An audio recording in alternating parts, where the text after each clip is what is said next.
विठ्ठल रुक्मिणी मातेच्या टोकन दर्शनाला सुरुवात झालेली आहे। दर्शनासाठी आलेल्या भाविकांच्या अंगावर फुलांचा वर्षाव करून त्यांचं स्वागत केलं जात आहे। संत ज्ञानेश्वर दर्शन मंडपाच्या पूर्व गेटला आल्यानंतर टोकन दर्शन पासची पडताळणी होतीये।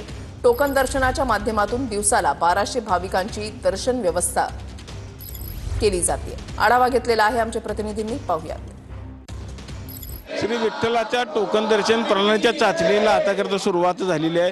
आपण बघू शकतो की आता मंदिर समिती सदस्य औषेकर महाराज असतील, कार्यकारी अधिकारी राजेंद्र शेळके, त्याचबरोबर मंदिर समिती सदस्य असतील, प्रत्येक ह्या ज्या भाविकांनी खरं तर टोकन दर्शन बुक केलेले यांचं स्वागत करत राहता इथं केलेलं आपल्याला पाहायला मिळत आहे। आणि जबरदस्त एका स्लॉट म्हणजे 200 भाविक आहेत। हे 200 भाविक आपल्याला आता खरं तर लाईनमध्ये लागलेले दिसत। ह्या प्रत्येक भाविकाचं खरं तर जे पास आहे ह्या पासचं खरं तर टेस्टिंग केलं जात आहे। आपण बघू शकतो की त्या मशीनद्वारे खरं तर टेस्टिंग केलं जातं। जी मशीन आहे त्या पासवरती दाखवल्यानंतर त्या भाविकाचा फोटो खरं तर त्या मशीनवरती फोटो दिसतोय।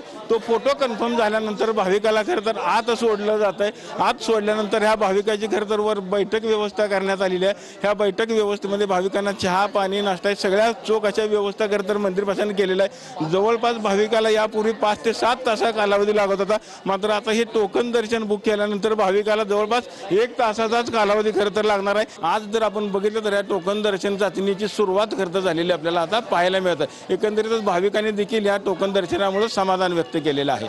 पंढरपुरातून कॅमेरामन विनोद सर, रवी लवेकर, TV9 मराठी।